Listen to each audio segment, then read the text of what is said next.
As schools scramble to figure out how to solve their funding crisis, communities all over Austin are demanding answers. Answers that may be impossible to get at this point. Our live team coverage continues tonight with pressures on state lawmakers and neighborhood groups calling for a special meeting with AISD officials tonight. And that's where we begin with KXAN's Jared Wise.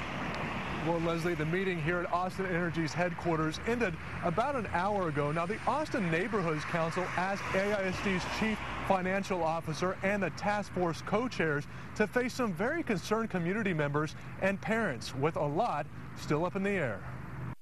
Why don't we bring our kids out here every day to run around and play after school? Melanie Barrera has lived in the Zilker neighborhood for more than 30 years and went to Zilker Elementary when she was a kid. Now my daughter's going here.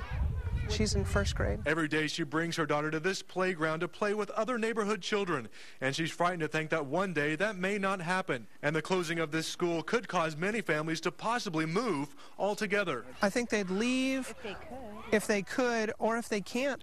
We've even talked about homeschooling. We want our kids to have a certain type of environment. We like the grouping that they're in. And of course, any neighborhood generally is centered around a school.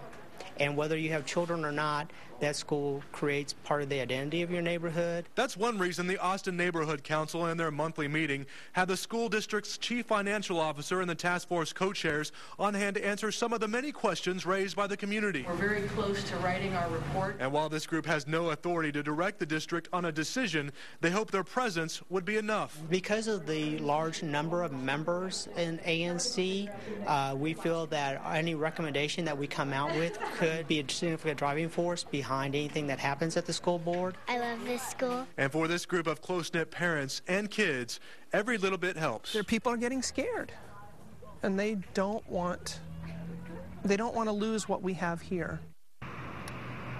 Now, the Austin Neighborhoods Council hopes to have some sort of resolution to vote on by their next meeting, which is next month. Now, any resolution as passed is in the hopes that it will factor into any final decision made by the school board, which is expected to happen on March 28th. Reporting live in South Austin, Jared Wise, KXAN Austin News.